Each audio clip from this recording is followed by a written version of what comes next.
All right, so today's gonna look a little bit different. As you can see, I'm not in my office, I'm in my kitchen.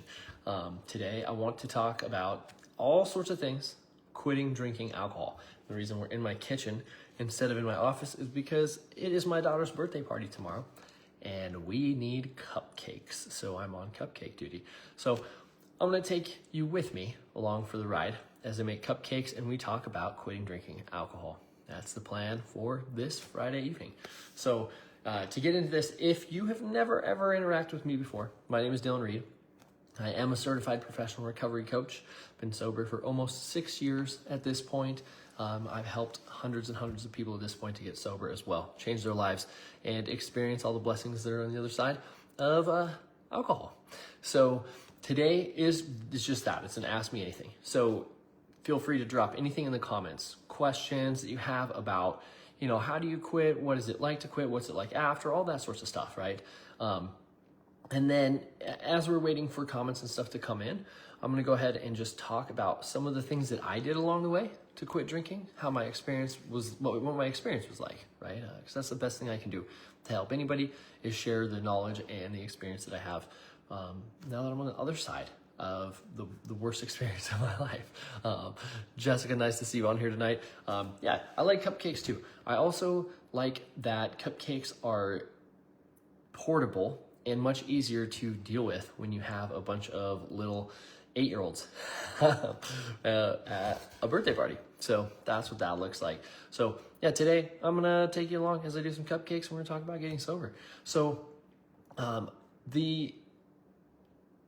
I think probably the best place, I suppose, to start talking about it would be kind of like at the end of my drinking, what the last probably 6 months or so looked like, and some of the steps that I took. I'd taken steps before that, like I'd been to detox and I'd seen therapists. I had limited success quitting for a little bit here and there. I don't have any experience taking any sort of medication like naltrexone or Antabuse or anything like that. So I can't really tell you what that's like, but we'll just walk through this. And again, if you have any questions, please feel free to ask them in the comments and I'll get to them as we go through this. Forgive me anytime that I pop off of the camera. It's because I'm getting a standing mixer or, cupcake tray, like that kind of stuff. I will do everything I can to continue to interact with you guys as we go through this. So yeah, there you go. Jessica says, no way, 8 already. How crazy. It is. It is super crazy to me. Nathan says, hey buddy, I'm still sober, no alcohol, 1 year, 4 months. That's what's up, dude. Keep it up. It just gets better and better. Seriously, it gets better and better. This morning, I volunteered at all my kids' school, and that's why I got the shirt on still. But I usually would volunteer on her birthday, but it started like a fight because my son's birthday is the day after Christmas and school's closed. So we can't do any sort of volunteering at school on his birthday, so we stopped doing it on her birthday, so I volunteered today. And the reason I bring that up is, guess what? That's something that I got to do because I'm sober. I made a post about it this morning, but I wouldn't have been I know that I wouldn't have been the active father that I am today if I were still drinking. So it's just like, keep doing it, keep staying sober. Your life only gets better and better the longer that you stay sober. Yeah, Liz says I look younger. Younger than what? I'll take it though. I'll take it. So when I was working towards getting sober, really started maybe actively pursuing it like February of 2019 was when I really started taking it seriously. I wanted to quit for years before that. I did I want to quit tomorrow, I want to quit Monday, I want to quit after the 4th of July, I want to quit on my birthday. I'd been doing that for years, like a decade actually, at that point, pretty much a decade. But February 2019, I was like, this really has to stop. Like I have to figure out how to do this. Had a little bit of stint of sobriety on my own, completely white knuckled the whole experience. I went to therapy during that experience, during that time. I didn't get a lot out of it because I didn't put a lot into it. And that's something that's a recurring theme that you're going to see through this and anyone will see in their sobriety journey. Like if you're not putting in the work, you're gonna have a bad time. Like that's the reality. Like there's a lot of work that goes into getting sober, and you gotta participate. You gotta be an active participant in your own life if you want to get sober. That's just the way that it goes. So I had like a couple months here and there, and then I'd have a couple weeks here and there, and then come about October of 2019. Like it would have been late October, early November, because I remember by Thanksgiving I was sober. I quit. Like I quit cold turkey. I was drinking a fifth a day, at least a fifth a day before that. Pretty much at that point, my drinking had evolved. My life had devolved to the point where I was a sun up to sundown drinker. You know, I was a fifth of whiskey every single day. That's just the way that it went. I would lose track of days, truly lose track of days. I didn't eat very much or very, very often. I was just in a bad shape and realized that I had to get sober. And I've told this story a couple times, but I'm going to keep telling it because it's my story, right? I spent about a week out of town. I went out of town to a place called Holyoke, Colorado. My mom was working. My mom lived with me. She told me like, hey, she was like traveling insurance salesman. She was like, hey, I've got to go sell some policies in this area. You know, you could stay in the hotel all by yourself and like just dry out. So I went ahead and did that. Worst experience for me ever. Do not recommend. If you're ever drinking as much as I was and eating as little as I was and sleeping as little as I was, it's not a good choice to do it all by yourself, turns out.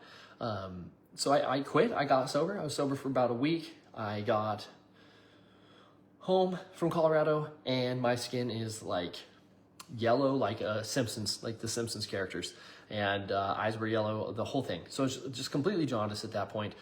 And I had to go to the hospital, you know, went and spent like about a week in the hospital. When I was released, my bilirubin levels were like 20 times what they're supposed to be. Had a fun little chat with the hepatologist, which is a liver doctor. And he just let me know, like, if you keep drinking, it's going to kill you.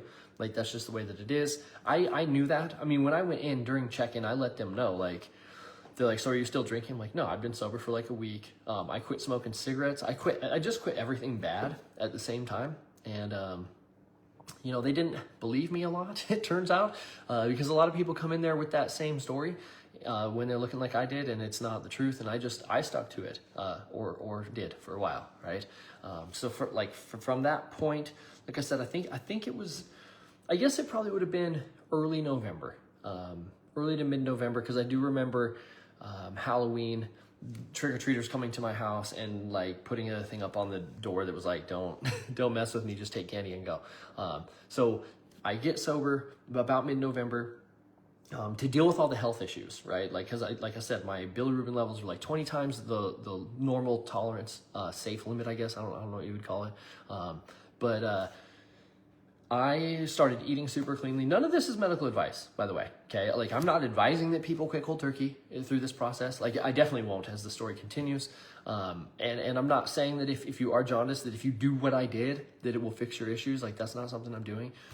But I started eating super clean. Like, I'm about to grab my standing mixer, which I own today, because after that happened, I cut out like all processed foods that existed, like prepackaged processed foods. So I learned to bake my own bread and that kind of stuff. So I got a standing mixer. I was eating I did a lot of internet research to kind of try to figure out like, what can I do to lower bilirubin levels? What can I do to clear jaundice? What can I do to improve liver health? All that stuff. So I was eating a very, very low fat diet because I had alcoholic fatty liver disease at that point, because they'd done MRI or CTs and that kind of stuff to check out kind of what was going on with my liver to figure out why I'm yellow, of course. So I was not eating a lot of fatty foods at all, like a lot of chicken, pretty much. A lot of leafy green vegetables. They call them cruciferous vegetables, tons of broccoli, tons of kale, tons of spinach, tons of collard greens, that kind of stuff. So it was a whole lot of vegetables and a whole lot of lean meats. And I started exercising, and this is gonna sound weird because like I just ran a marathon at the beginning of November. But at that point, exercise to me meant getting on a treadmill and walking for a mile. Like that's all I could do. My body had deteriorated so much. And you have to recognize I was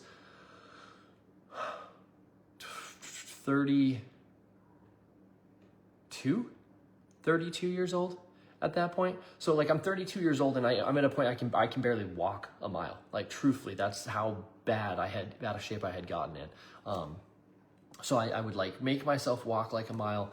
I found that the sunlight has a lot to do with the way that your body will clear bilirubin and jaundice. So I spent as much time as I could outdoors. Mind you, this is Casper, Wyoming. Okay, Wyoming is known for harsh winters, and it's November and December in Wyoming. So that wasn't very fun. It was windy and cold, but I did, and of course I wasn't very exposed because I didn't want to expose my skin to that kind of weather. But I got out and did that kind of thing. I want to catch a comment that I had coming in.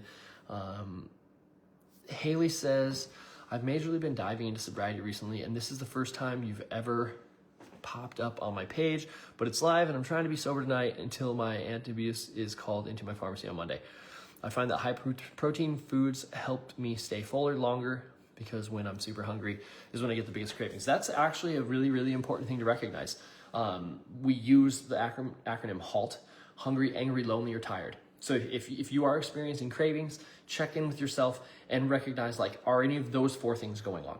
And hunger is the one that gets people all the time. We feel a sense of deprivation and we just immediately associate it with alcohol because like that's the thing that's given us the biggest bang for our buck, the biggest reward, right? So a lot of times it is actually that we're just hungry. Like that's it. So making sure that you are full is a big deal. Just love that, and I'm pointing that out. Again, thank you for the comment. I really appreciate that. Steven, what's up, dude? Nice to see you on here. Hope you're doing well, man. Scott says, walking is amazing. I enjoy it. Thank you so much for helping to get me here. Dude, you're welcome. Like, that's what it's here. That's what it's all about, dude. That's what it's all about. I love hearing from you guys when you're like, hey, I've been sober for this long. You know, thank you. Like, that stuff, it means a lot. It really means a lot. It's about the community. It's about everybody getting sober. That's what this is about. So, yeah, the alcohol. Ooh, hold on. Steven says, that's real. Earlier today, I was hungry and I was tired and I ate and I was okay. Seriously, it's wild. Yeah, like you check in with yourself before you decide to go wreck yourself and use substances. Like it's just not cool, not cool. But yeah, so I took care of the bilirubin thing. It took about a month and a half, and the jaundice, like I wasn't really yellow anymore. I had blood work done weekly during that time because I wanted to make sure things were coming down. Like it wasn't prescribed to me that I do that, but like I'm allowed to go get blood work done. So I just kept having them check it, and specifically was having a liver panel done. All of my liver levels came within normal tolerance range, like within a month and a half. Bilirubin, all that stuff, ALT, AST, all of it. I definitely attribute it to, like, obviously not drinking alcohol. That had a huge impact, but choosing to completely change the way I lived. And I'm not telling you right now that you have to do that. Like, hopefully you are healthier and you don't have to do something like that. But I think it really emphasizes the turnaround that you can get, the rebound, the comeback that can occur if you get sober and you start making changes in your life. Like, I mean, I was like quite literally on death's doorstep and completely flipped that whole thing around. I didn't turn into, like, you know, a marathoner or a bodybuilder at that point, but I was okay again, and that was a really big deal. I stayed sober for 3 months or so after that. Didn't really want to drink, didn't have really any white knuckle type nights. I didn't want to smoke cigarettes. I just didn't do that. I did increase my sugar consumption. That definitely did occur. But I was, for the most part, I was good. Let's see. Steven says, for me, it's more than just booze, drugs too. No, dude, I get that. I'm going to talk about the pre-lapse to the last relapse before I got sober, and that will come in as well right there. Steven says, yo, dude, I want to share something. I'm all for it, man. And if you want to just share it personally, privately, you can. If you want to share it publicly, you can. Let me know what you want to do. And I will do everything I can to facilitate you doing that. Yeah, that's what this is about. It's about community. So, like I said, I was sober for 3 months, but here's the thing. I wasn't really sober for 3 months. So I spent all through the rest of November and through December and was like completely sober. I had my wisdom teeth pulled after that, and I got a prescription for hydrocodone, which like I enjoyed, like thoroughly enjoyed doing that. I've always enjoyed painkillers, and I wasn't abusing the prescription, but I was enjoying the experience of doing it, which was like, looking back, that's not a good thing. Like you're not supposed to be enjoying that, right? And I then had to go back in for like dry sockets and infection in one of them actually, and I was prescribed even more. So then like I kept taking it and kept enjoying it. Not a good thing. Real quick, Sammy says, they say alcohol withdrawal can cause death. That's what scares me. It's true. It's true. Like that's 100% true. There's a lot that goes into that though. And this isn't me telling you to go one way or the other. I'm just saying, you have to be pretty unhealthy like to be at that point. Like there's a lot that goes into it as far as malnourishment as to why it happens. If you already have like pre-existing conditions, high blood pressure, like history of cardiac arrest, that kind of stuff, yes, that becomes an issue. If you're not sleeping, if you're not eating, if you're just generally not taking care of yourself, that puts you in a higher risk category as far as withdrawal symptoms. But we have to understand that withdrawal occurs every time you quit drinking. Like for someone that has 2 beers and they stop, they experience a withdrawal. It's just not painful in the way that we think of extreme withdrawal, right? So with that being said, the vast majority of people, 99.99999% of people who quit drinking alcohol will quit drinking alcohol with zero negative consequences other than a crappy hangover, right? Again, this isn't me advocating for you to go one way or the other, but if you are at the point where you like the fear is like you've got the shakes, you're like vomiting when you're not drinking and those kinds of things, talk to a doctor. Like, so I always advocate talking to a medical professional. I am not one. I'm a certified professional recovery coach. I work in that space. I don't work in medical field like that. It's not the same. But if you're seriously scared, like seriously scared, just talk to your damn doctor. Let them know where you're at. Be honest with them about it, and they can help guide you in the right way. I've got some comments that came in. Steven says, you said bilirubin. I went years after a doctor said my blood cells were off. I had 5 ulcers up and down my esophagus. They said it looked like hamburger up and down. I don't mean to laugh at you, but I get it. On a health matter, that shit will destroy your esophagus and create a cancer. My brother worked as a radiology clinic in Oregon for 25 years and said he's seen people in my state die. Yeah, so what is it called? Varices. So if you get like esophageal varices, so you could like bleed to death, like internal bleed to death from the wounds in your esophagus from excessive drinking and smoking. Like it's a thing. Like it's a real thing. So I appreciate you sharing that. Like seriously, it's a big deal. Sammy says, if I get a headache and I think I'm about to have a seizure, so I get a drink to get rid of the headache. I mean, if you are thinking you're about to have a seizure, then now is the time to consult a doctor and take care of that. Maybe getting a Librium tape or whatever it looks like, whatever you need to do. Like I said, I am a huge advocate of consulting medical professionals when we get to that point. There was a point where I was not experiencing things like that. I was just afraid of quitting. Like I thought that if you just quit at all with heavy consumption, you were gonna like die, and that's not the truth. If I would have quit when I was afraid of quitting, I could have quit, everything would have been fine, and I could have avoided like the rest of the story I'm going to continue to tell you. Yeah, so just go talk to your doctor, dude. Your life is worth it. Whatever it costs is whatever it costs. There's no cost that should be spared when it comes to getting sober. Like that's it, because you'll get a return on your investment. You get sober, whatever you spend to get sober, you're going to get back in your pocket someday. Because if you don't get sober, you won't get it in your pocket. So just do the thing. Lynn says, Stephen, that is why we need to go to detox first. It depends. But again, consult a medical professional. The vast majority of people do not need to detox first. And that's just a fact. That is just a fact. 100%. I've worked with many medical professionals. I have coached people who were like chief medical officers at hospitals and stuff like that. Okay. So it's like, I've seen behind the scenes baseball as far as what this stuff looks like. Yeah, but again, consult a medical professional. Like that, I am not the medical professional, so don't take this as medical advice. Okay. Steven says yes, it is scary AF. It really is. Lynn says it's simple. Even the ER offers detox. True. That's a fact. I should probably at least get these cupcakes started so that I'm not up till like 10 o'clock tonight. Like I said, I was taking hydrocodone because of the wisdom teeth that I had pulled. Another thing I started doing was using cannabis. Not smart. I was having trouble sleeping, figured that might help.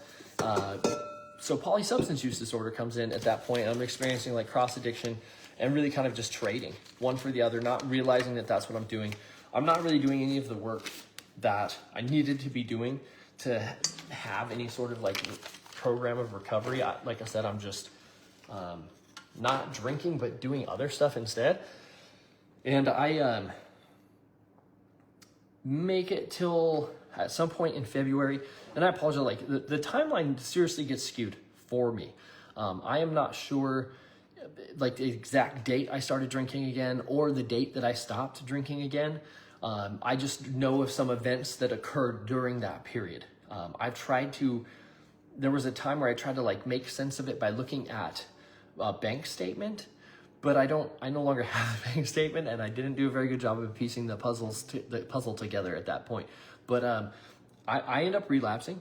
I had a conversation with my wife, who at the time we were in the middle of a divorce, and it was just enough for me to decide I was going to go make a silly decision. So that's what I did. And I start drinking again. I go out that night. It was funny because I went and bought a pack of cigarettes before I even went out, which I had quit smoking for the duration of that too. And the fact that I bought cigarettes first pretty much meant that I was for sure going to drink. And like I had told myself I wasn't going to drink. I was just going to go out. And buying the cigarettes, like I should have realized like that was me really preparing to go back to that lifestyle. And I went out that night, drank a lot, had a good time, whatever. The next day I wake up like mid-afternoon, extremely hungover, and I'm just like, well, I'm gonna go out again tonight because it's like I'll just make a weekend of it. Like I'm not gonna make this my lifestyle again. I'll just make a weekend of it. So I go out Saturday, and then like I go out again on Sunday, right? So I start the cycle all over again is what happens. I'm gonna read a couple comments, and then I will get back to the story. Lynn says, Sammy, this is called self-medication. If you're not ready to quit, then nobody else can help you. Lynn says we're talking about seizures and internal bleeding. That's when detox. Oh, for sure. No, 100%. But that's just not most people. That is the reality. Like statistically, that's a reality. That's not most people. That's like a very, very, very small portion of people who have alcohol use disorder have taken it that far. Most people can quit without requiring a detox, and that's the reality. But yeah, I mean, if you're experiencing any of those things, go to the hospital, get a detox, do that kind of stuff. Ashley says, how do you deal with boredom? I drink when there's nothing else to do. Weird. You quit being boring. I mean that in the most loving and playful way as possible. But that's the truth. Like boredom exists because we're not doing anything with our time. So then we have to start to do things with our time. Whatever that looks like, finding old hobbies that you gave up on because you were drinking, finding new hobbies because you are sober and you want to try new things. Whatever it looks like, you occupy your time. Like the problem is that if you are using alcohol to like deal with life, if you have a vacuum in your calendar, in your day, alcohol is pretty good at getting poured into that slot. So the best thing that you could do is keep yourself busy. Like that's it. Find a lot of things to do. That's it. Sammy says, is there a detox that I can take? I mean, yeah, like go to your doctor. Like I said, go to your doctor and tell your doctor where you're at. Like, hey, I know that I'm really concerned about withdrawal. I'm working on quitting drinking. As long as you don't have drug seeking behavior in the past or anything like that, They'll prescribe you Librium, which is a benzo, and that they'll prescribe like take so many each day or how many hours, whatever it looks like for you. And you do that, follow the protocol that they give you, and it will help you. It will help ease through those withdrawal symptoms.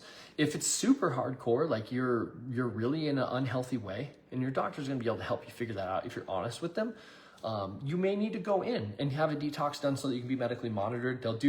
You'll get tests on a regular basis, which they call a CWA, usually like every 8 to 12 hours.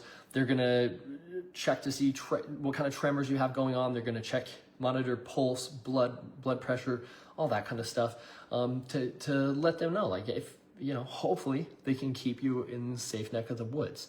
So if you're seriously that worried, man, go to the doctor. Like that's it. So back to kind of the quitting story. Again, I'll keep taking all your comments as they come through and try to bounce back and forth, right? So I like I said, go back to drinking. I said I was just gonna make a weekend of it. I drank again on that Sunday night, and then Monday rolls around. At this point, I'm just a full-time student. I'm living off scholarships. I have a very low rent room that I'm renting out in a friend's basement, so my bills are minimal, and all I'm doing is focusing on college, and now I'm focusing on drinking also. And Monday rolls around. I don't have class yet because the semester hadn't started, and I just am like, let's drink, no, excuse me, I did have class at that point, but I didn't have a class on that day, and I just drank early. Like I've told this story in many other live broadcasts, but like I had boundaries at one point as far as how early I would drink. In the end of my drinking, it was like, it was 8 a.m. That was it. As long as it was after 8 a.m., I could drink. Like I let myself like backslide that far. So here we are back into the relapse, and it's like I'm drinking first thing in the morning on Monday because I feel like crap and I don't want to feel that way. So I get back into the cycle of just drinking over and over and over again, first thing in the morning until bedtime. I'm doing and when I say bedtime, I mean like whenever I pass out. I'm doing the thing where like I am attending my college classes for the most part sober. Cool thing about college classes, like most of mine were like online at that point, and I didn't have to have my camera on for that stuff because like I'm an adult. So if I was like a little drunk, I could be a little drunk. I would just attend their Zoom meetings. I could just attend, and like that was it. So I just was back in the cycle of drinking all over again. Sammy says I have mental issues, so alcohol makes me feel happy. Yeah, you're not alone, dude. I mean, deal with that part too, like take care of yourself. Like take care of yourself. Like that's what you need to do. It sounds like starting with talking to your general practitioner, primary care provider, whatever you want to call it, and figuring out what to do about a detox. That's a good place to start. And then call around, find a therapist, do the work. Ashley says the cycle is hell on earth. Yeah, it really is. So, good God, it is horrible. So, like I said, back to the daily drinking cycle. I eventually do want to quit. Like I want to quit. I'm like, I am back exactly where I was before. I don't want to do this anymore. I'm over it. I was super afraid to quit on my own. Like super afraid to quit on my own because of the what I had told previously. Like I'd done a detox on my own and like ended up hospitalized. So I didn't want to do that again. I knew of a place in town called it was Wyoming Behavioral Institute. I lived in Casper, Wyoming. I was like, well, I will just go there. I know I can get a detox there.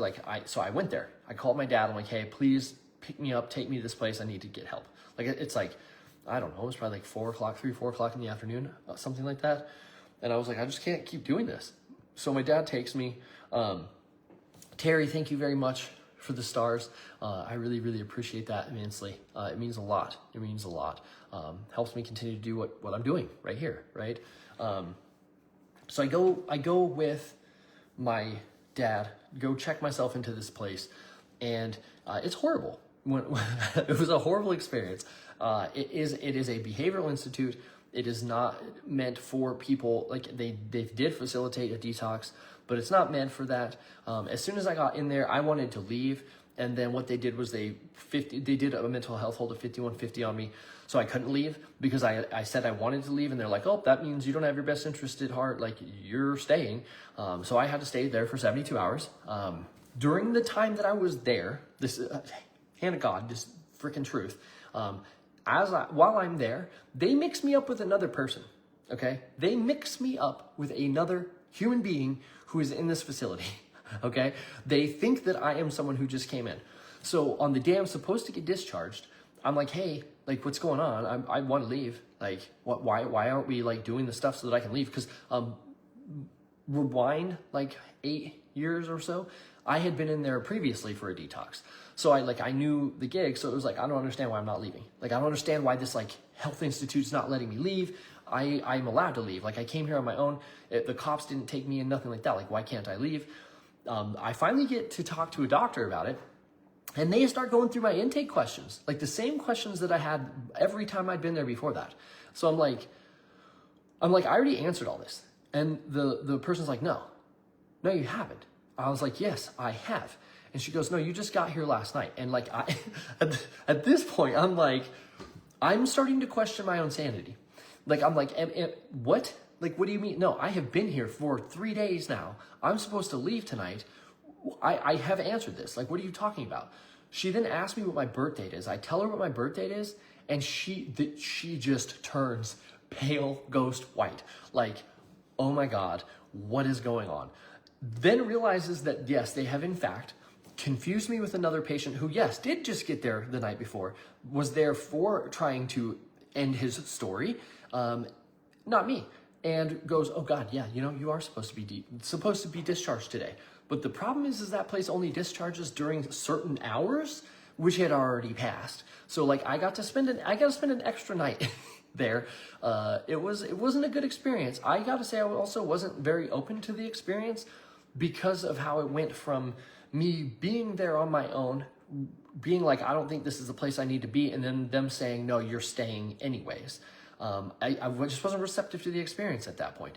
As far as any therapeutic value, yes, I had to like attend some sessions, but they didn't do a lot for me because I wasn't listening to what was being said. Okay, so like that's my bad. That's on me. But it wasn't a good experience, and I don't recommend that to anybody.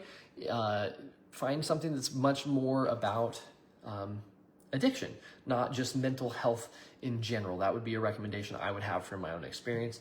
And I've also heard that very same thing from many of my friends who are addictions therapists and that kind of stuff. Because once you start doing this kind of thing, you get immersed in that field and you start to learn best practices kind of stuff, right? So that wasn't a good detox. I do get out. My dad picks me up because, like I said, my dad had dropped me off, and he drops me off where I live.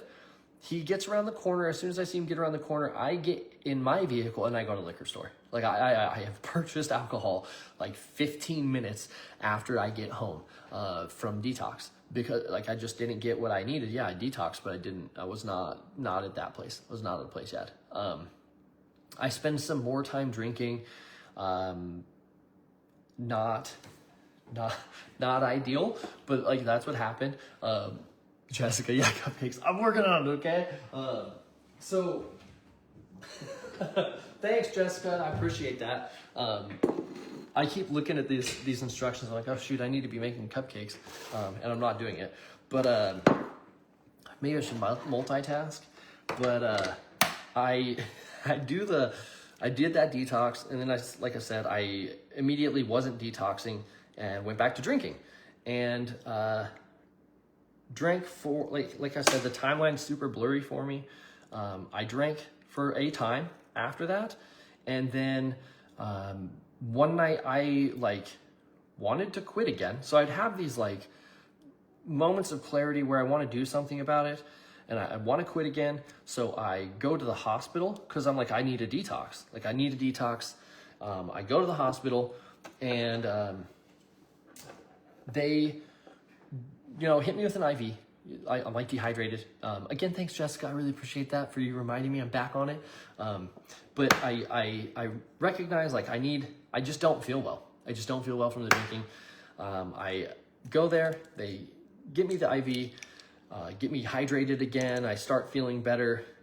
I ask about like treatment resources. Like I need to detox, that kind of stuff. And they're like, well, you know, we don't really do a detox here, but there's two facilities. There's like Central Wyoming Counseling Center that I could go to, and then a place called Wyoming Recovery. So I'm like, okay, well, I want to learn about these things.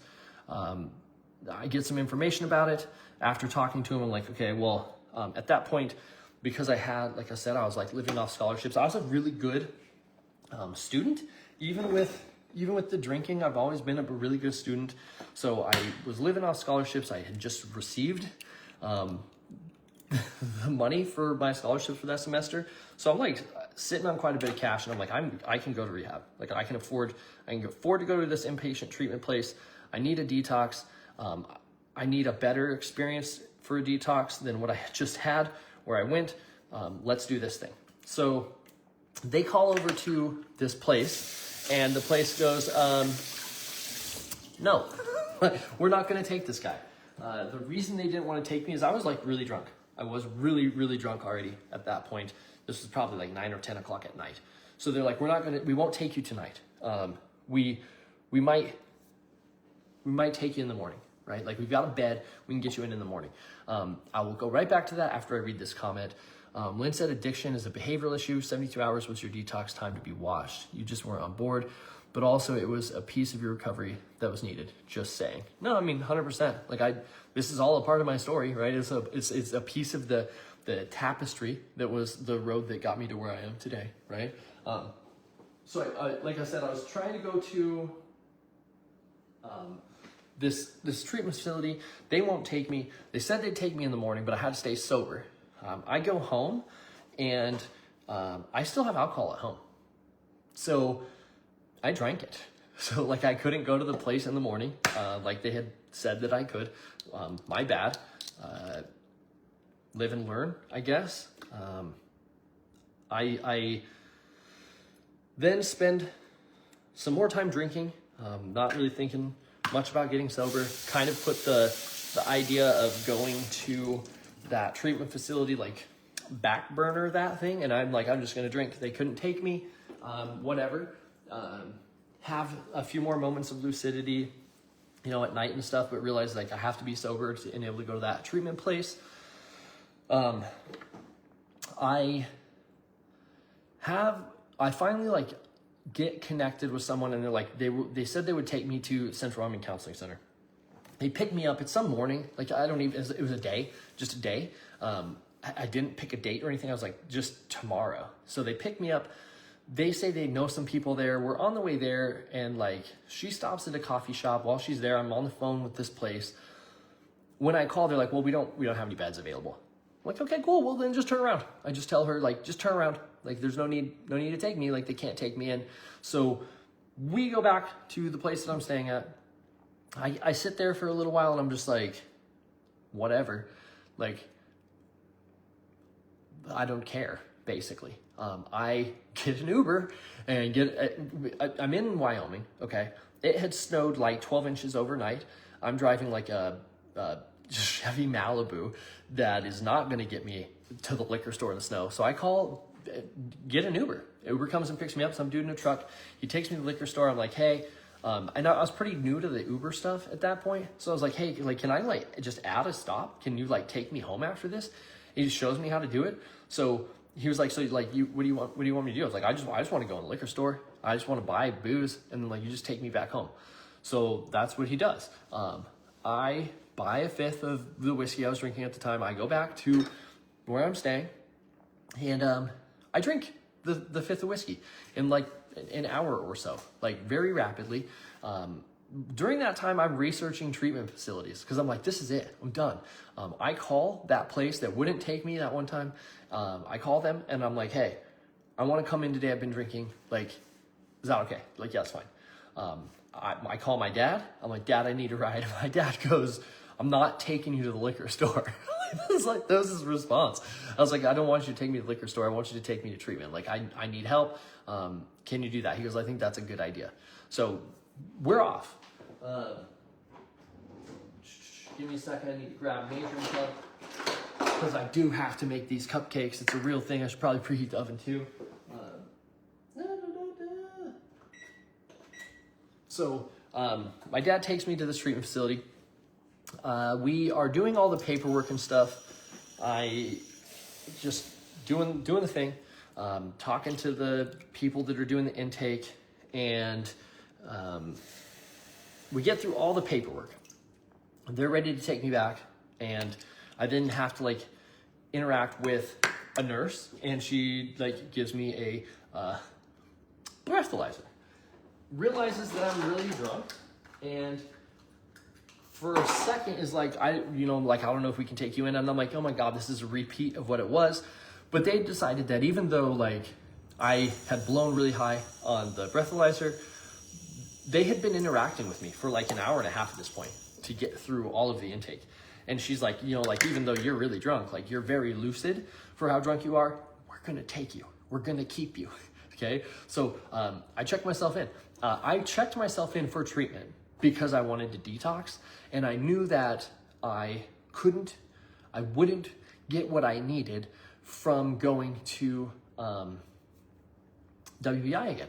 And like I said, I couldn't get into Central Wyoming Counseling Center, which was the same concept. I just wanted a place to get sober and like be done, right? That's it. Yeah. So real quick, I want to take some comments. Lynn says, amen, brother. Lynn says, we're off. Very good. David says, woohoo, keep it up. 58 days no alcohol. Dude, that's what's up. I love it. I love it. You keep it up too.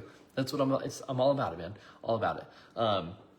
So I go to this treatment facility. I do the whole 30 days thing. It was a good experience. Like, it's that simple. Like, if you have the resources to be able to go to treatment, I say go for it. If you're in a position in your life where you can take the time off to do that, which by the way, most people can, for the record, the vast majority of people can do that. It's just a really convenient excuse to be able to like, well, I can't do that. Because there was a time where my wife had recommended that I do that. And I was like, nah, I don't need to do that. I should have done it. I should have done it when she recommended it. But I was a jackwagon and didn't do that. Yeah, lesson learned, right?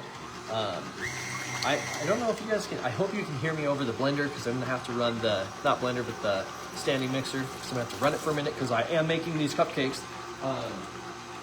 So I get through the treatment program, and like, I changed my whole life, guys. Like,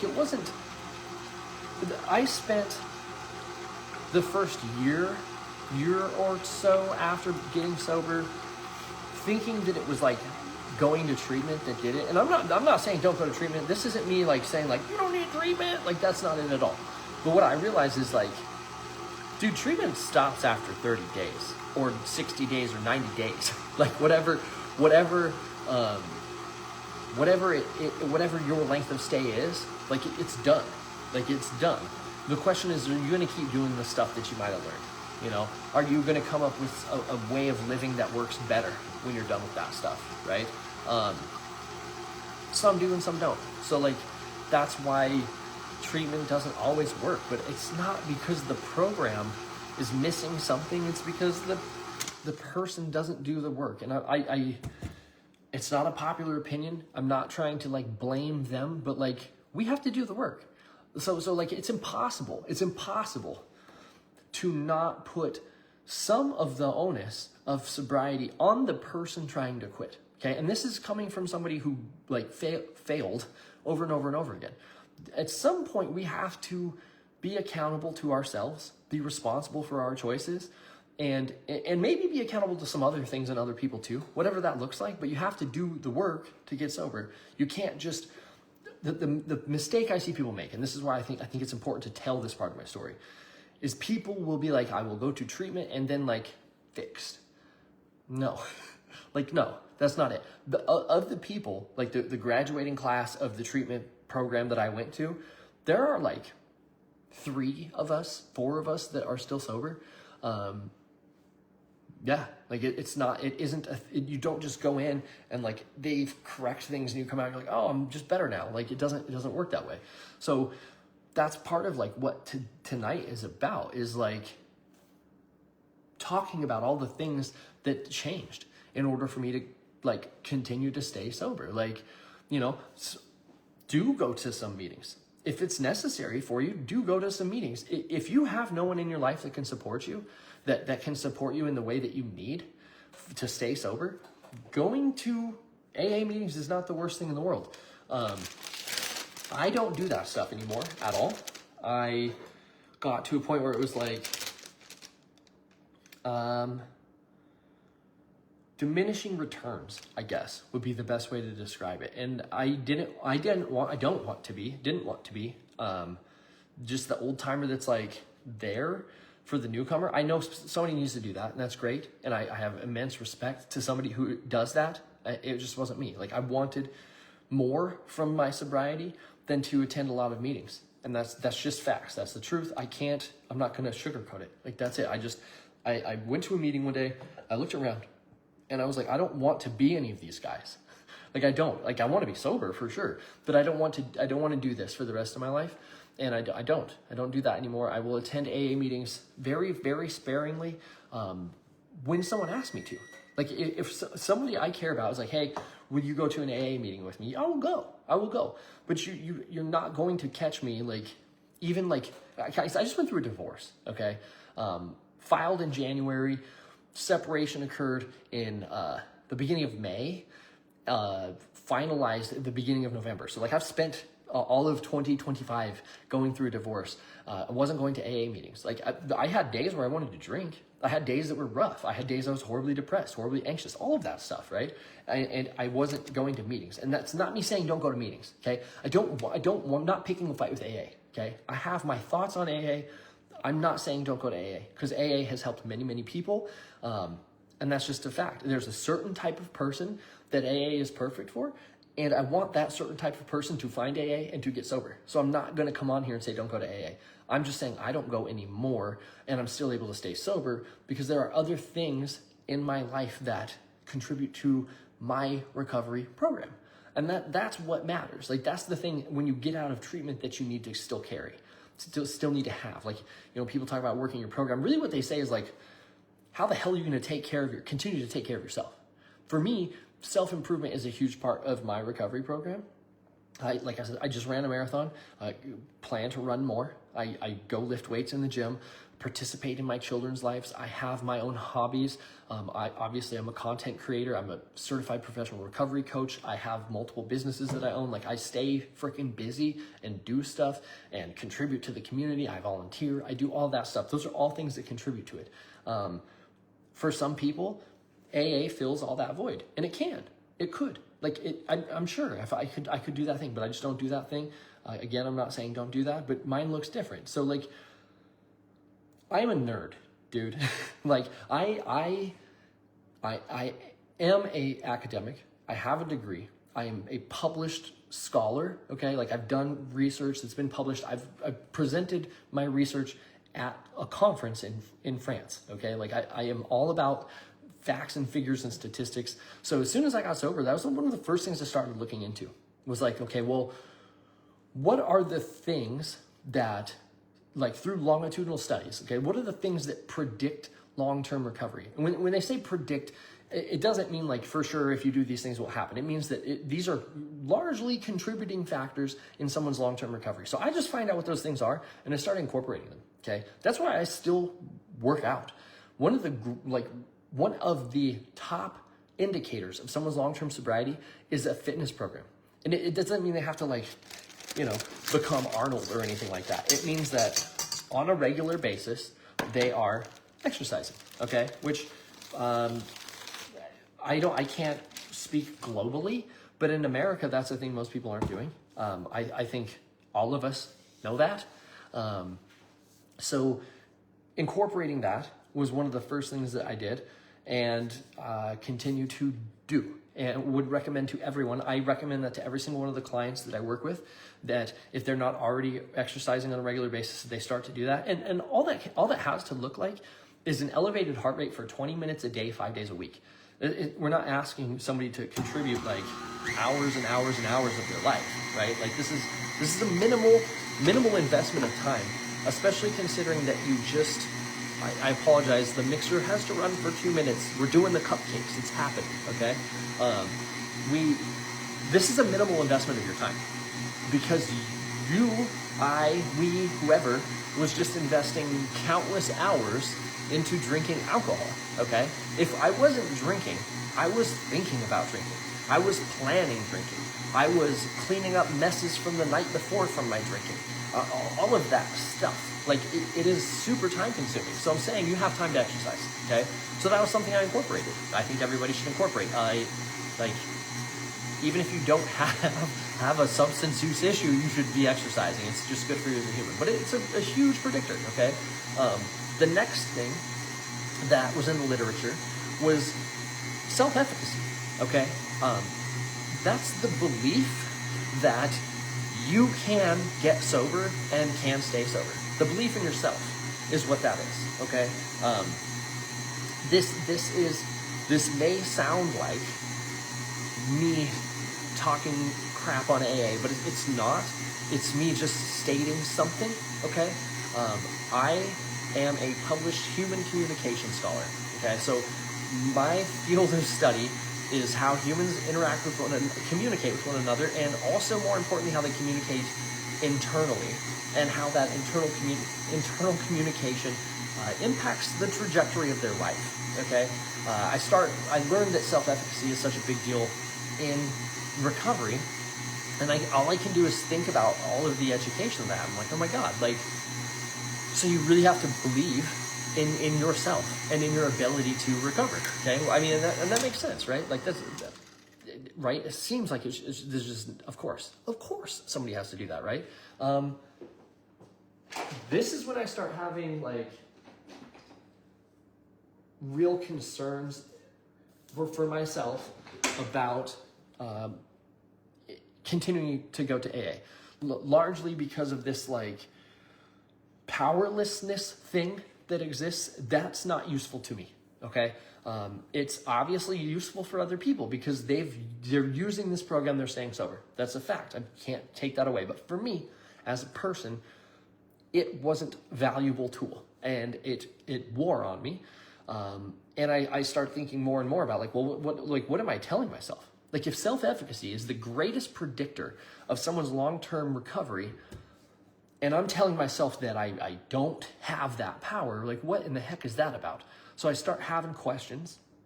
And then also the concept of like, George Herbert Mead, okay, one of my favorite human communication scholars, developed a theory of symbolic interactionism. And it includes this concept.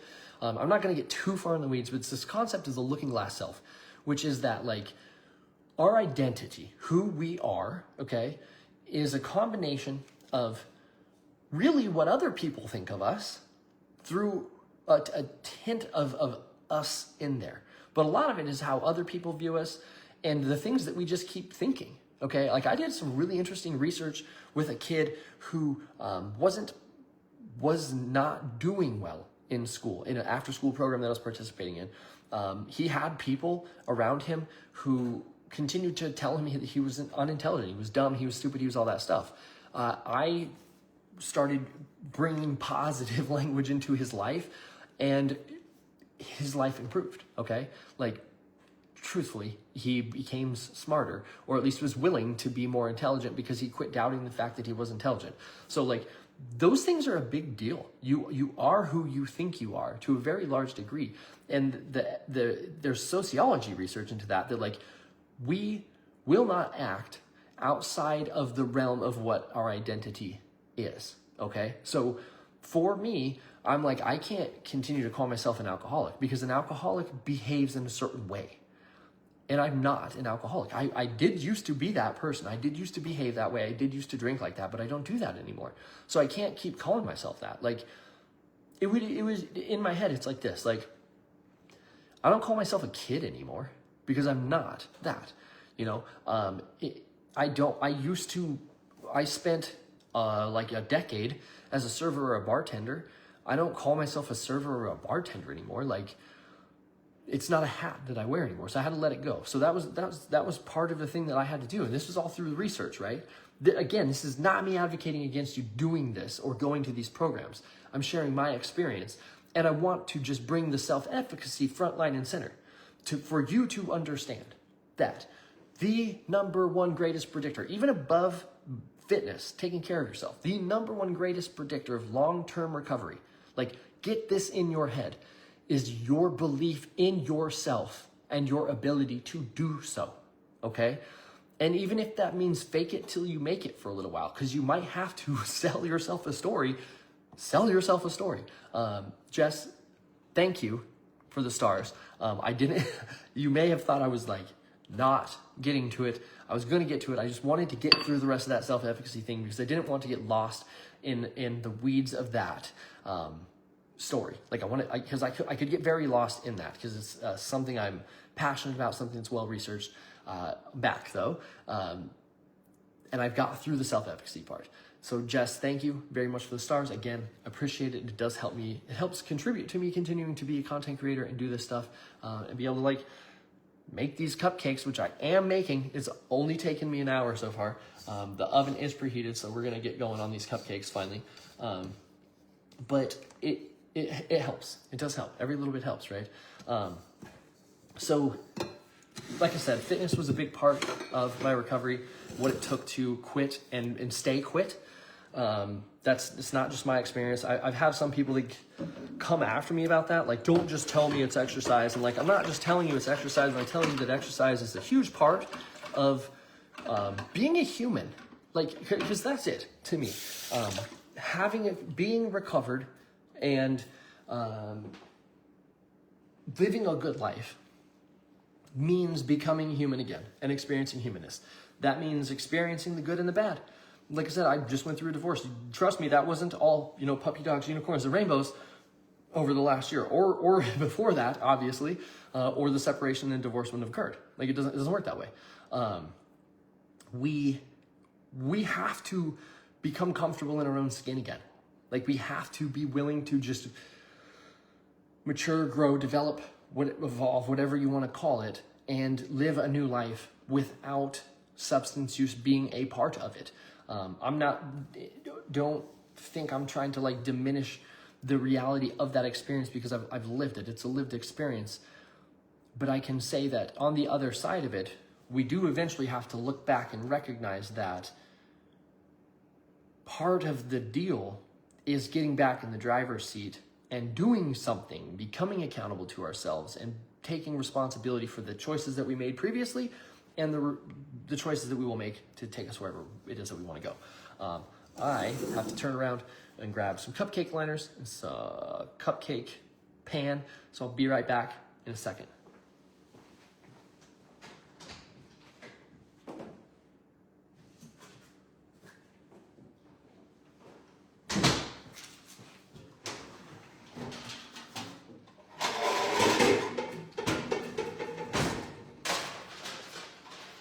Okay, I have returned.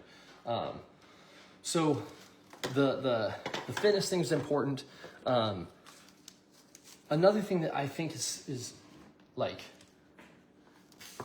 hold on, is like front and center. I'm not quite done mixing these, thank God. I just caught that. Another thing that I found to be very important in my recovery has been other therapeutic modalities, okay? Like, I have a therapist. I go to therapy on a regular basis. And when I say regular, I don't mean weekly or like multiple times a week. I go every couple weeks as necessary. I went more during the divorce because it was more necessary in my life at that time. Not really a shocker, I don't think, for anybody that's been through that experience. And the reason I say that is because we are coming back into our humanness, usually at a deficit, okay? That means that you don't have the tools necessary for you, I gotta get this comment in a second, but you don't have the tools necessary for you to experience humanness and to regulate your emotions. That's like a big problem that most people run into. Often is a contributing factor as to why we're coping in the first place. My parents didn't teach me how to emotionally regulate because they didn't know how to. Their parents didn't know how to. Nobody's teaching anybody how to do that stuff. The way that we are Irish, and I'm not blaming it on my heritage. I'm saying culturally, the way that we dealt with our problems was to drink. Okay, so there you go. Had to cut that out of the experience. Okay, as far as these cupcakes, Elizabeth says, I missed the beginning of this live, and now I'm just damn curious what these cupcakes you are making is for. Yeah, Jessica says kiddo's birthday. Yes, my daughter's 8th birthday was yesterday. My son's 3rd birthday was also yesterday. And there's a birthday party tomorrow. The kid's mom and I are hosting together. I am preparing the cupcakes because she has the kids this evening.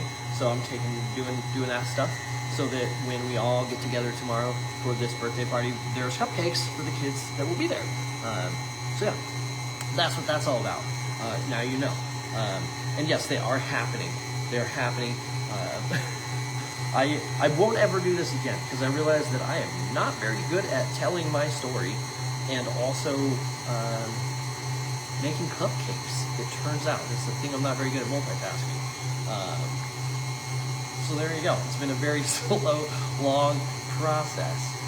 Wherein I almost forgot the vegetable oil, and that probably would have been an issue. I don't know. I've never made cupcakes without them, but I assume there's a reason that they're part of the recipe. Yeah. So that again would highly recommend some sort of therapeutic modality to work with emotional regulation, your mental state. Highly recommend cognitive behavioral therapy myself. That is what I have the most experience in. It's not the only therapy that I have experience with, but that is what I personally have seen the biggest impact on my life with, because it really has a lot to do with changing how we behave as a cognitive behavioral therapy, changing the way we behave based on getting better at not letting our thoughts and our feelings turn into actions. Because that's it. That's what a lot of this stuff is. Like we feel like we're in control all the time, or at least want to tell ourselves that we're in control all of the time. What we do find when we do experience a disordered behavior is like alcohol use disorder or any of those other, a disordered eating or anything like that. We start to learn that maybe we're not so in control. And cognitive behavioral therapy is a good way to start to understand the mechanisms that exist as to why maybe you're not in control and how to maybe get that control back instead of feeling like a passenger in your own life's car, which that's how I felt in the end. It was like I felt like I was not even, I felt like I was in the trunk of the car. Yeah. Kayla, what's up? Says, hi, Dill. I want cupcakes. Yeah, me too. I am excited because I will definitely eat a cupcake this evening before I go to bed. As you do, I gotta make sure that it tastes okay, right? Yeah. So, like I said, the quitting drinking thing we've discussed earlier. If you need to detox. Again, most people don't have to, but if you get to that point, do not put it off. Do not act like you don't have the time or don't have the resources. Here's the reality. If you're at a point in your life where you need a detox in order to get sober, you can't afford not to. That's it. Like I said it. That's it. That's like the big elephant in the room. You can't afford not to, because you don't have much runway ahead of you anymore if you don't get sober. Like that's it. So just do that. Just get sober. Continue to be a part of your life, your partner's lives, the people that you love, their lives, all of that stuff. If you lose your job because you went to detox, you got a heck of a lawsuit on your hands potentially, and you could always file an FMLA when you want to go to treatment. And also, there's a lot of places that will actually pay for a detox or treatment because they want to keep you as an employee. And I'm not talking large corporations. I know of a dude who went to treatment. His treatment was paid for by his boss at a locally owned, family-owned business. They paid for this guy to go to treatment because he was that valuable to the company. It was worth every penny for them to send this guy to treatment. So don't just think you can't go, is what I'm saying. You can get it figured out, I promise you. So do the thing. I really, really recommend that. If you need to detox, detox. I'm not knocking treatment at all. If you feel like you need to go to treatment, go to treatment. But don't stop there. That is also a huge part of the story, because that's not enough. 30 days isn't going to fix you. It's about what you do when you get out, and that's what we're talking about now. Things that I've done since I've got out, continue to do. Exercise is one of them. I will exercise until the day I physically am incapable of doing that. I assume that basically means when I'm on death's doorstep is when I will quit working out. I will run and lift weights until my body gives up. And I've also done enough research to determine that basically my body will give up when I stop doing those things. It seems like, so I don't want to stop doing those things. The other thing, like I said, is going to therapy. And when I say therapy, I don't mean like you have to go to therapy. There's lots of different ways that you can work on learning about what's going on in your head. I just recommend a therapist because it's hard to fix what's in your head with what's in your head by yourself. And it's nice to have somebody that has a little bit of experience and knowledge about what you're going through, or even if it's just book smarts, to help you navigate a scenario that you don't, it's uncharted waters. Like, you don't know what you're doing. You got a freaking match in a dark room. Go find somebody that has a flashlight or can turn the lights on for you, right? Go do that. Another thing that I do, and this ties into the therapy thing, is like journaling, like checking in with yourself, like having a level of self-talk, like what is going on with me? Why do I feel the way I feel? Like, I wasn't good with feelings when I first got sober because I spent the majority of my youth pretending like I didn't have them because that's what I was trained to do. You know, it's the whole, I'm from Wyoming. It's a very Western cowboy type state. Pull yourself up by your bootstraps type of stuff. And in order to learn about my feelings, I had to learn to articulate them, and a journal helps me do that. So I recommend doing that on a regular basis. I still do that.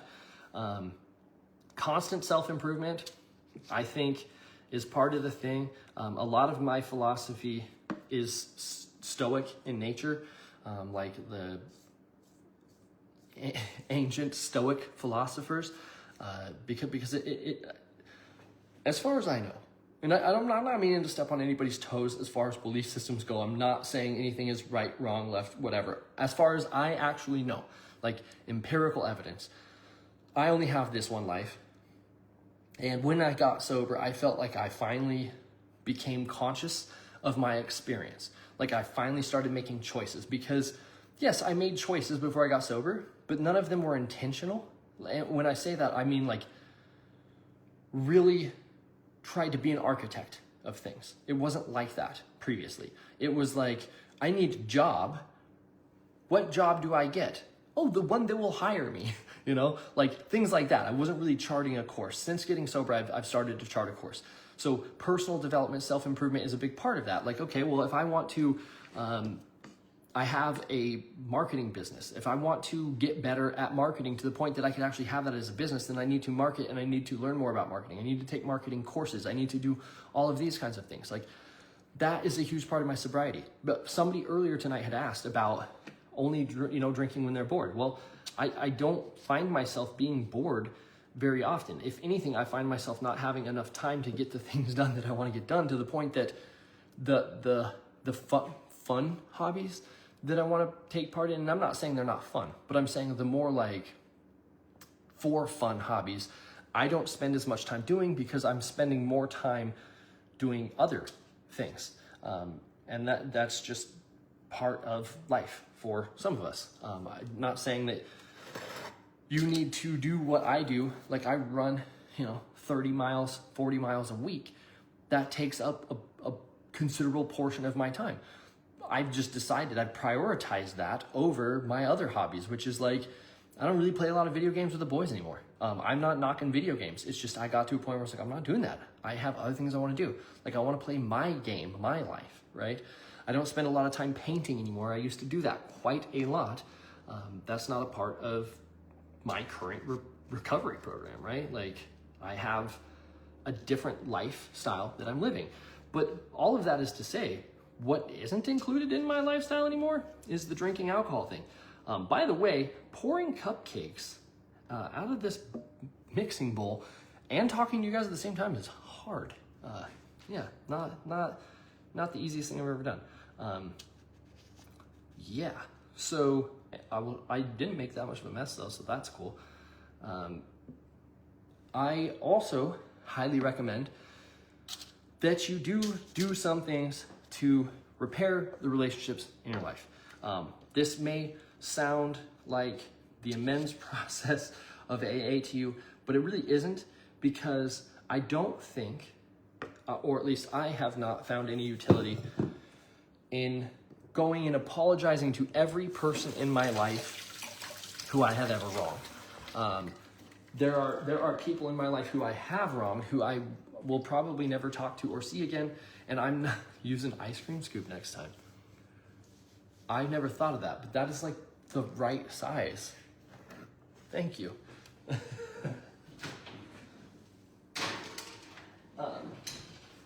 But I will say this. I think that the people who it is most important for you to, and when I say make amends, I mean just like have an honest conversation with these people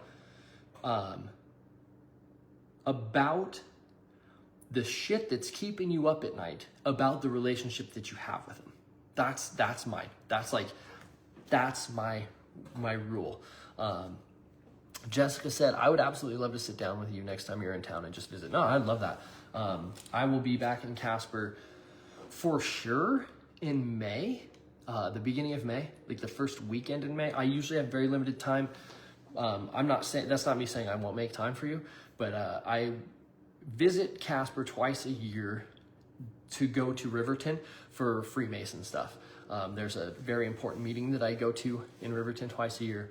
So I'm always there in October and I'm always there in May. And I usually have a day and a half in Casper, depending on how cool flights are and all that stuff. But no, I would love to do that. That'd be fantastic. Kayla says it works great. I believe you. That I will give the ice cream scoop a shot on the rest of these cupcakes, actually. But so back to the kind of amends thing is like the people, because here's the thing, I always have people say like, I'm recently sober, I'm dealing with thoughts, having troubles like sleeping at night, things are keeping me up, blah, blah, blah, blah, blah.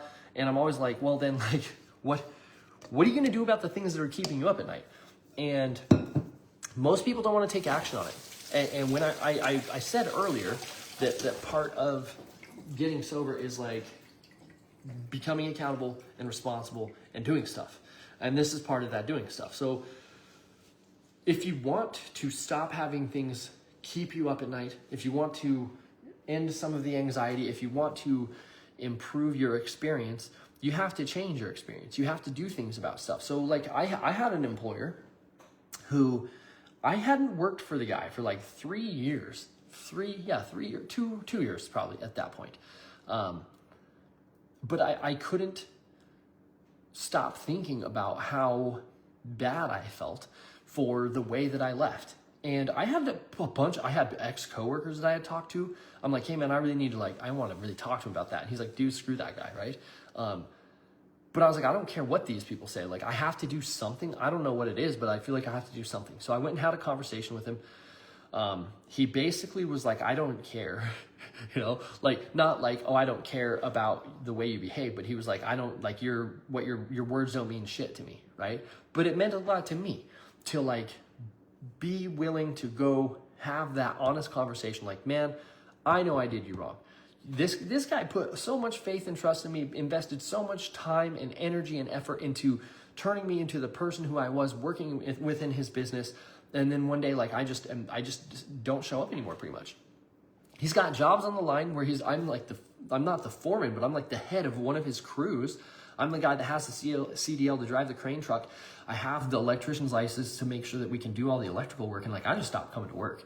And, that's a problem, right? And I recognize that. And the guy had me go to his house on weekends to do stuff around his house to pay me because he liked me enough and was trying to make my life easier, right? It was a fantastic boss. That's the truth. I tell him, kind of what was up. I let him know like how I feel. And he was like, okay, cool. How's your family? Like just pretty much like, I don't really care, but I want to know how everything else is. We chat for a while. I thought the dude was gonna like throw me out, like beat me up or something, not really beat me up, of course, but like I didn't expect it to go that way. But I didn't get what I wanted, which was him to be like, yeah, no, it's okay, man. I understand. I didn't get that, it wasn't anything like that, but it resolved the like questions that existed in my head. And that's the shit that keeps us up. That's the stuff that creates the anxiety. Like the anxiety is a bunch of like options without enough, like without you doing anything. It's like a bunch of open doors and you're just looking at them and you're paralyzed. Like, I don't know what's going to happen. So you get sober, you have to start doing things. If you've got a relationship that is on the rocks with somebody who you care about, you need to go have a conversation about it. You need to talk to them, even if it means it's the end of the relationship, because that's the thing. That's the thing that we need to understand, okay?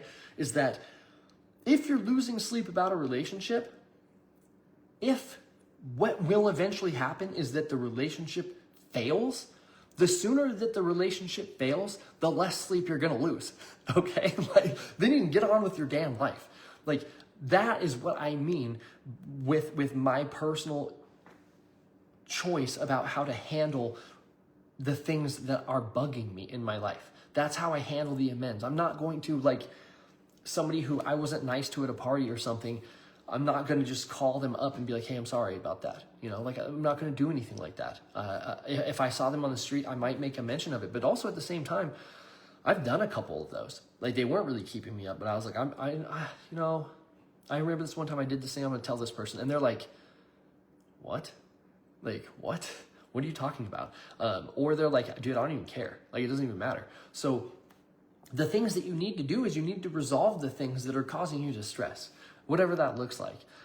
It's a big deal. And it's huge in recovery. If part of the reason that you're drinking is because you can't emotionally regulate, which for most of us it is, that doesn't mean it's like underlying trauma, like deep-rooted childhood trauma.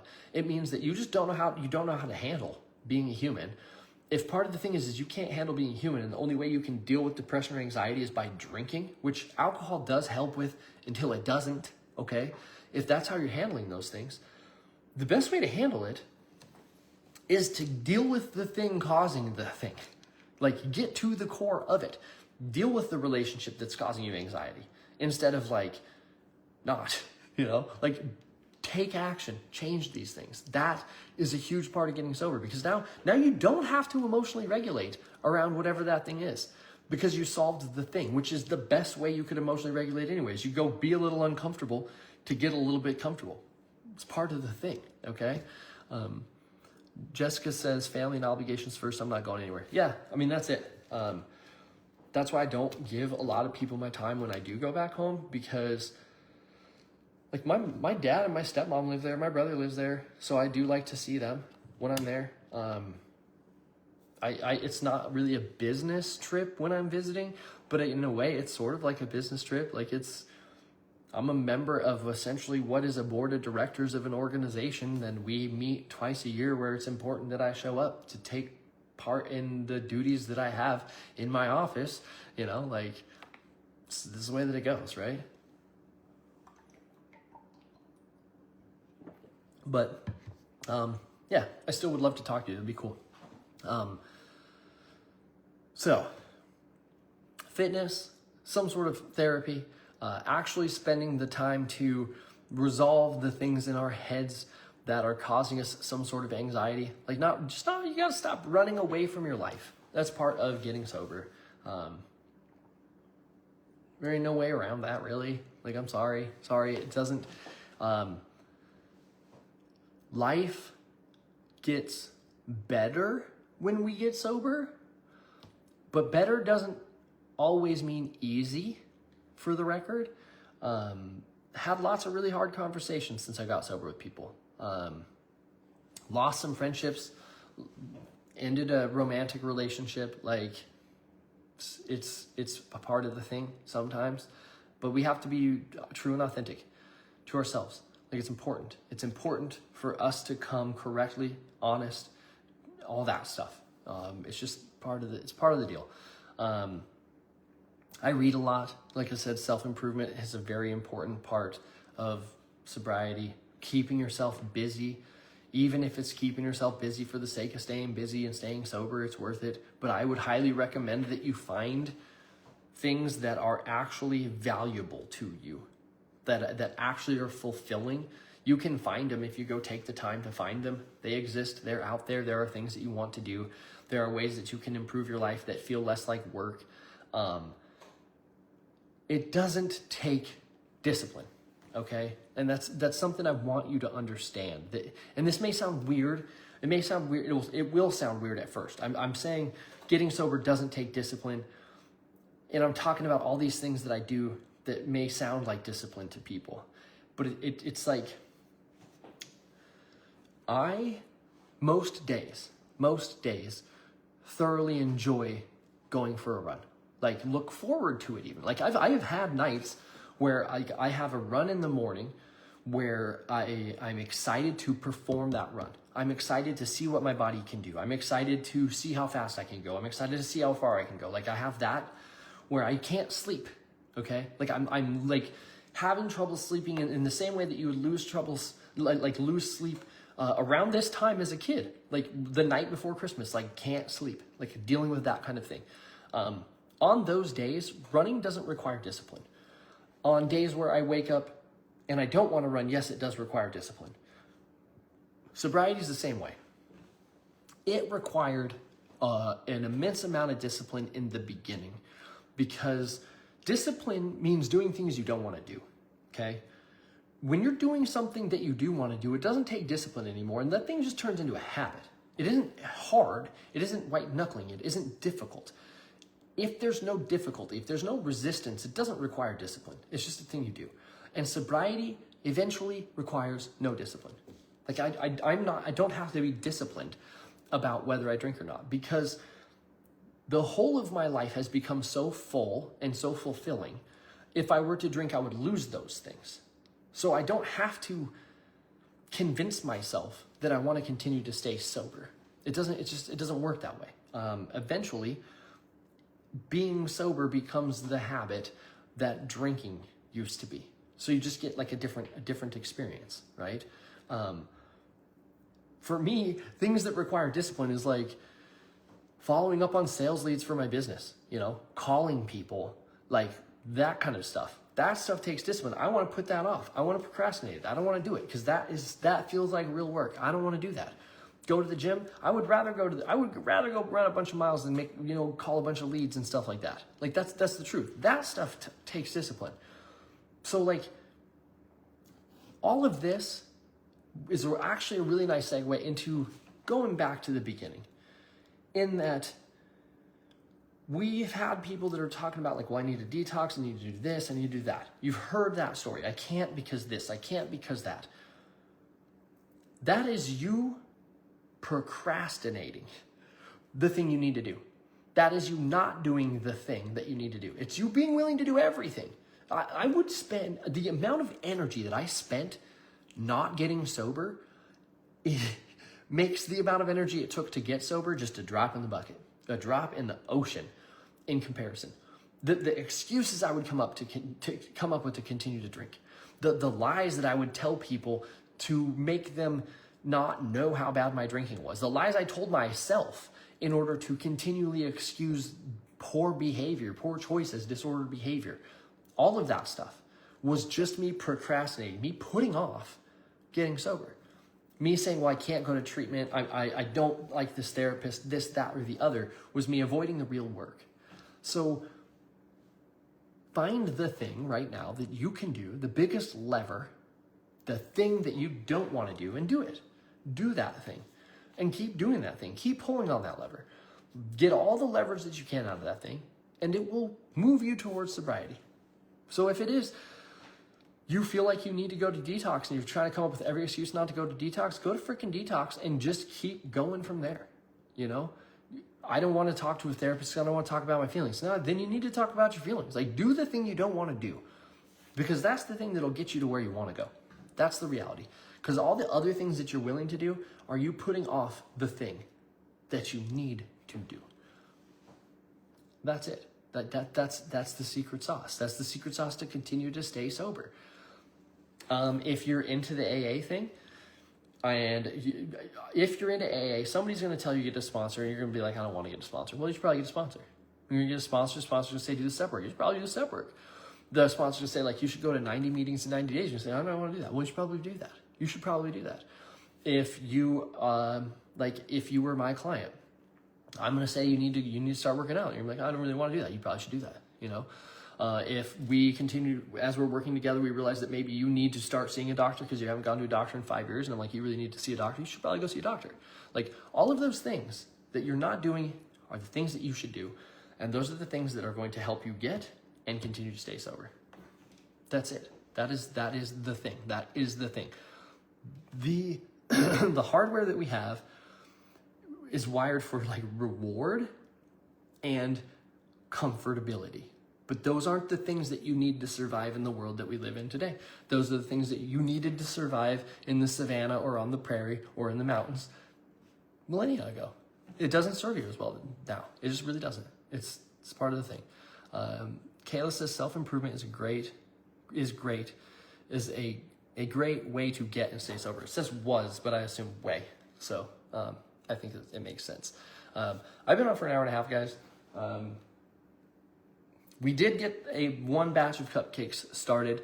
I want to get off. I've got some other things that I need to do before I go to bed, in addition to do these cupcakes. So I'm going to do that.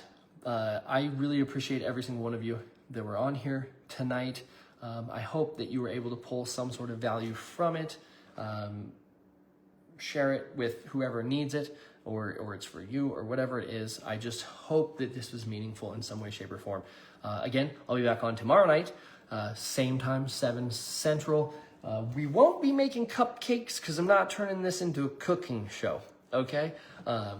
Because if I was, I would be horrible at it because I definitely wasn't. I was not doing my best Martha Stewart. However, she was able to do all those things and still talk to people. It blows my mind. But anyways, I'll see you guys tomorrow night. Have a good one.